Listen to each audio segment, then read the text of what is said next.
नमस्कार, मैं doctor Saroj Bala Shyag Vishnoi, assistant professor home science, government Vivekanand PG college Manendragarh से बीए। आज हम चर्चा करेंगे BA part 3 paper second food and nutrition unit 1 में पढ़ाए जाने वाले टॉपिक प्रोटीन पर। यह प्रोटीन पर बनाया हुआ तीसरा वीडियो है जो कि पाठ्यक्रम के अंतर्गत प्रोटीन का पाचन, अवशोषण एवं चयापचय की जानकारी देगा। आज हम अध्ययन करेंगे प्रोटीन का पाचन, अवशोषण एवं चयापचय पर। आप चित्र देख रहे हैं। चित्र में आपको दिखाई दे रहा है एक मानव का यूसोफेगस, स्टमक, स्मॉल इंटेस्टाइन और लार्ज इंटेस्टाइन, जिसमें कि प्रोटीन का पाचन, अवशोषण एवं चयापचय की क्रिया संपन्न होती है। जब आहार इसोफेगस में जाता है तो इसमें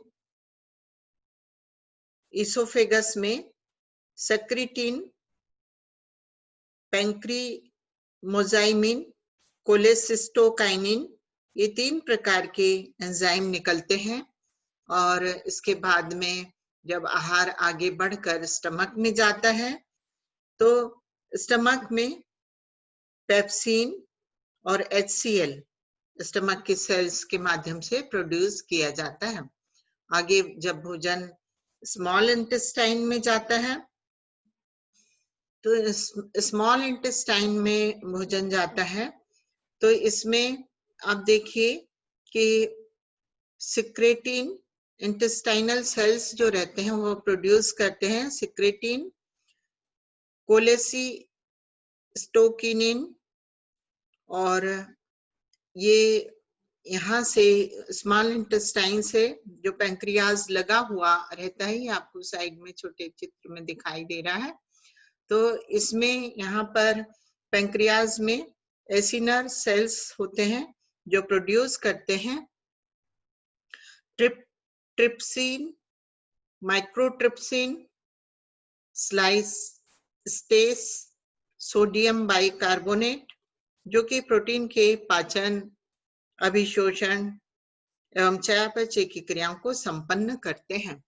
तो इन सभी क्रियाओं को हम आगे विस्तार से पढ़ने वाले हैं। अब हम जाने कि किस तरह से ये क्रियाएं संपन्न होती हैं।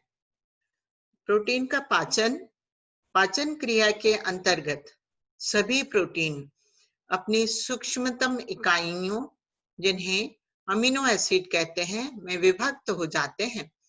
पाचन में प्रोटीन प्रोटियोजेस एंजाइम सहायक होते हैं।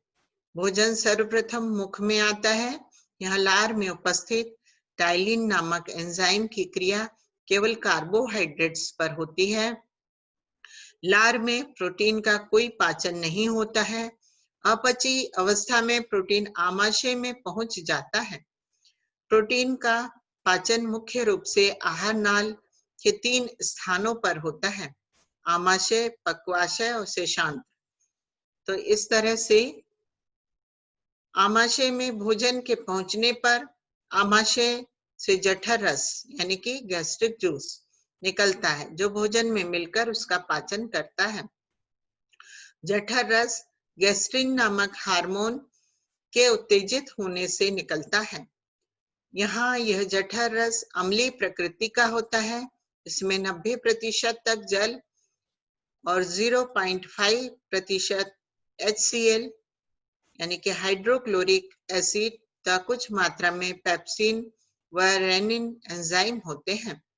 इस प्रक्रिया में प्रोटीन पॉलीपेप्टाइड्स नामक सरल यौगिकों में जल अपघटन के द्वारा बदल जाते हैं। हाइड्रोक्लोरिक अम्ल यानी कि HCl भोजन के माध्यम को अम्लीय बनाता है। साथ में यह भोजन में उपस्थित हानिकारक जीवाणुओं, विषाणुओं को मार देता है। भोजन यहाँ लेय की अवस्था में आ जाता है, जिसे काइम कहते हैं। यह प्रोटीन का आंशिक पाचन है। अब यह काइम जिसमें प्रोटीन सरल रूप में रहता है वह आमाशय से होते हुए छोटी आंत के पक्वाशय भाग में पहुंचता है। भोजन जब पक्वाशय में पहुंचता है तो यहाँ पक्वाशय की भित्ति कोशिकाओं से 3 प्रकार के एंजाइम का स्रवण होता है। Secretin, पैंक्रीमोजाइमिन, cholecystokinin. कोलेसिस्टोकाइनिन रक्त द्वारा यकृत में पहुंचता है, तब पित्ताशय से पित्त निकलने का संकेत होता है। यह पित्त शीघ्र निकलकर पक्वाशय में पहुंच जाता है। पित्त की प्रकृति क्षारीय होती है, अतः पक्वाशय में भोजन का माध्यम अम्लीय व क्षारीय हो जाता है। पक्वाशय से सेक्रेटिन एवं पेनिक्रियोजाइमिन हार्मोन निकलकर रक्त परिसंचरण द्वारा अग्न्याशय को उत्तेजित करता है। अग्न्याशय के उत्तेजित होने से अग्न्याशयिक रस यानी कि पैंक्रियाटिक जूस निकलता है, जिससे अग्न्याशय द्वारा स्रावित 2 एंजाइम ट्रिप्सिन, काइमोट्रिप्सिन उपस्थित रहते हैं। ये दोनों ही एंजाइम पचे हुए तथा अधपचे प्रोटीन पर क्रिया करते हैं तथा उन्हें सरल पॉलीपेप्टाइड्स एवं अमीनो अम्ल में बदल देते हैं। यह पॉलीपेप्टाइड्स युक्त भोजन आंतों में क्रमानुकुंचन गति के कारण पक्वाशय से आगे बढ़ते हुए संशांत्र में पहुंच जाता है। पक्वाशय में भोजन और अधिक तरल हो जाता है, जिसे काइल कहते हैं। अब देखेंगे शेषांत्र में पाचन। भोजन जब शेषांत्र में पहुंचता है तब यहाँ भोजन में आंत्ररस आकर मिलता है। आंत्ररस की प्रकृति क्षारीय होती है, अतः यहाँ भोजन का पाचन क्षारीय माध्यम से होता है। आंत्ररस में इरेप्सिन नामक एंजाइम उपस्थित होता है, जो पॉलीपेप्टाइल पर क्रिया करता है और उसे प्रोटीन का सबसे सरलतम अणु अमीनो अम्ल में परिवर्तित कर देता है। इस प्रकार प्रोटीन का पाचन सबसे पहले आमाशय, उसके बाद में पक्वाशय से होते हुए अंत में शेषांत्र में प्रोटीन का पूर्ण रूप से पाचन हो जाता है। अब देखेंगे हम प्रोटीन का अभिशोषण।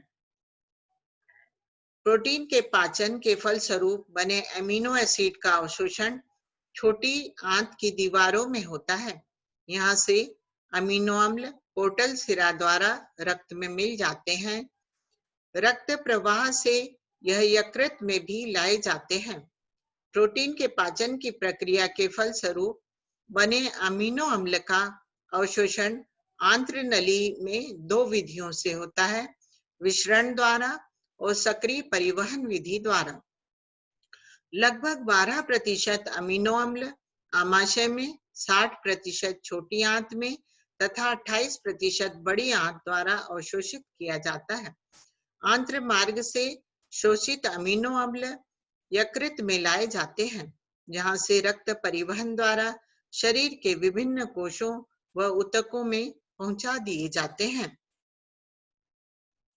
अब हम देखेंगे प्रोटीन का चयापचय। शरीर में पाचन के फलस्वरूप प्रोटीन अपनी सूक्ष्मतम इकाइयों अमीनो एसिड में विभक्त कर ली जाती हैं। अमीनो एसिड का शरीर में 3 तरीके से उपयोग होता है। कुछ अमीनो एसिड से शरीर में प्रोटीन संश्लेषित होता है, जिससे नई कोशिकाओं का बनना, पुरानी कोशिकाओं का पुनर्निर्माण, एंजाइम व हार्मोन का बनना आदि संभव हो पाता है। कुछ अमीनो एसिड अपने अमीनो समूहों का विनिमय कर नए अमीनो एसिड बनाते हैं। अमीनो एसिड ऑक्सीकृत हो ऊर्जा उत्पादन का कार्य करते हैं। ये अमीनो एसिड आंत्र नली द्वारा अवशोषित होकर वृक्क शिरा द्वारा यकृत में लाए जाते हैं। यहाँ अमीनो एसिड की कुछ मात्रा यकृत प्लाज्मा प्रोटीन के रूप में संश्लेषित कर लेता है, तथा कुछ मात्रा में अमीनो एसिड रक्त परिवहन द्वारा शरीर के विभिन्न भागों में भेजा जाता है। जहां पर अमीनो एसिड कोशिकाओं द्वारा शोषित करके आवश्यकता अनुसार प्रोटीन में परिवर्तित कर लिया जाता है। शरीर की आवश्यकता से अधिक अमीनो अम्ल, जिसमें शरीर के कोई उपयोगिता नहीं होती, शरीर में संग्रहित नहीं किए जाते, बल्कि इनका डीएमिनेशन करके दो प्रकार से प्रयोग किया जाता है। पहला, नाइट्रोजनीय भाग को क्रेव चक्र से गुजारा जाता है। वहां पर कार्बन डाइऑक्साइड और पानी में विभक्त हो जाता है। और दूसरा है, नाइट्रोजनीय भाग यूरिया में परिवर्तित हो जाता है और मूत्र रूप में शरीर से उत्सर्जित कर दिए जाते हैं। आगे देखेंगे कि शरीर में प्रोटीन का संश्लेषण व विघटन एक साथ ही होता है। उत्तम प्रोटीन के कुछ भाग का विघटन होता है, जिसकी पूर्ति आहार के प्रोटीन द्वारा होती है, व नए ऊतक बनते हैं। विघटन की क्रिया को अपचयन व निर्माण की क्रिया को उपचयन कहते हैं। यदि आहार द्वारा ग्रहण की गई नाइट्रोजन की मात्रा शरीर द्वारा निकाली गई मात्रा के बराबर होती है, तो उस अवस्था को नाइट्रोजन संतुलन कहा जाता है। धन्यवाद। आशा है आपको प्राप्त जानकारी उपयोगी लगी और आपके पाठ्यक्रम के अनुसार है। इसमें आपको किसी भी प्रकार की कोई भी दिक्कत हो तो आप मुझे व्हाट्सएप पे, फोन, मोबाइल के माध्यम से संपर्क कर सकते हैं।